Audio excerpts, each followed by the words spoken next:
Bon, aujourd'hui, je vais changer les plaquettes. J'ai des freins à vide trail, donc c'est du SRAM XO. Donc c'est des étriers de frein 4 pistons, j'en suis vachement content. Surtout avec les plaquettes que je mets. C'est des plaquettes, c'est des Trike Stuff, plaquettes minérales.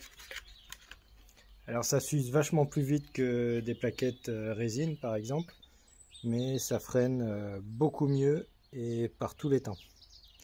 Par contre c'est vrai que ça s'use relativement vite et qu'elle coûte relativement cher aussi à côté des plaquettes résine. Donc on va voir ça pour les remplacer. Donc d'abord on enlève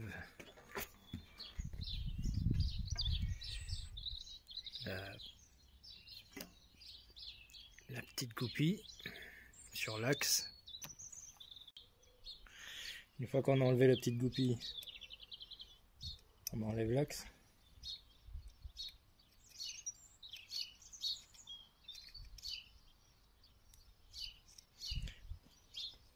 Desserrer l'étrier.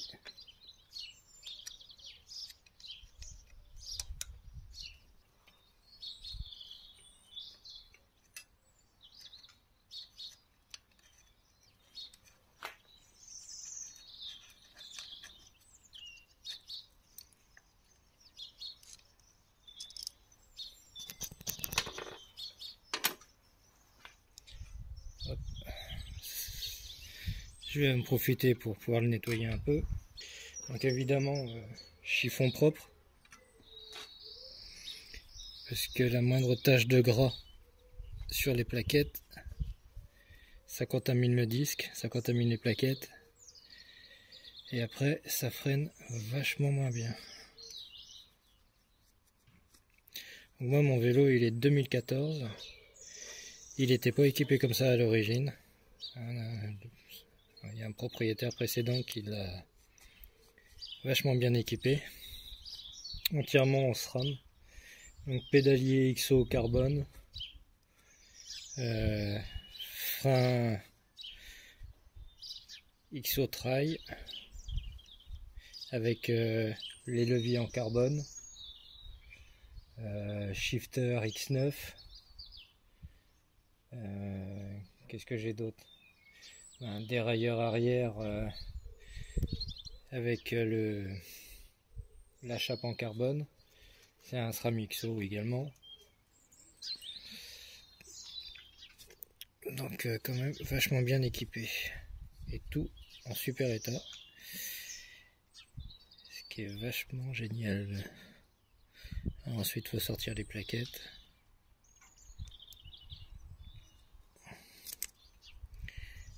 Clac.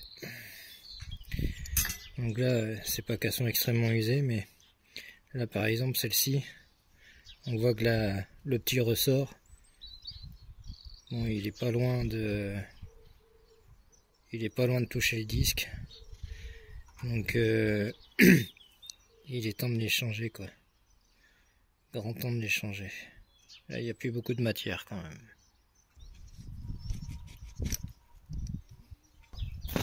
Alors ce qu'il faut veiller sur cela, ici moi j'ai un réglage, donc c'est marqué ici contact, flèche tournée à gauche, donc il faut que je tourne tout vers la droite pour le mettre à 0. Là il est à 0, donc là c'est grand ouvert, et là au fur et à mesure de l'usure des plaquettes, je peux ici donc tourner vers la gauche pour réduire la garde, de sorte à avoir toujours la même garde depuis les plaquettes neuves jusque les plaquettes au moment où il faut les remplacer.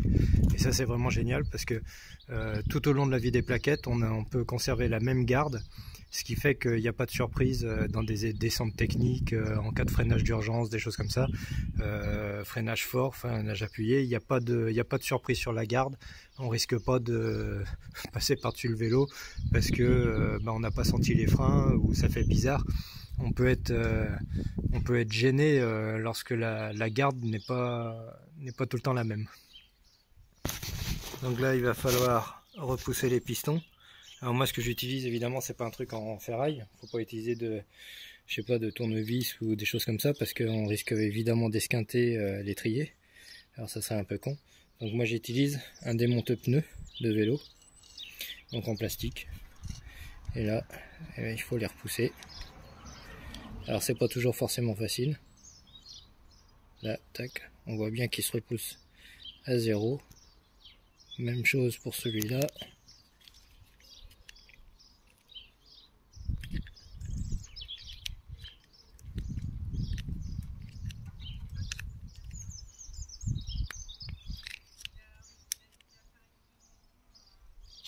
Voilà. Hop, bien les repousser à fond. Donc les plaquettes, c'est strict tough. Hop. Donc toujours, je répète, toujours veiller à avoir les mains propres. À peu près quoi. Pas avoir les mains pleines de graisse. Le ressort.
Appuyez sur le frein bien fort, serrez ça,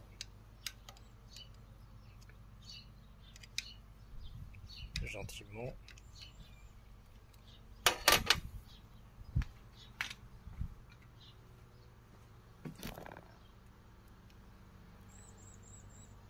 Serrez ça, pas trop fort non plus. On va mettre la petite goupille.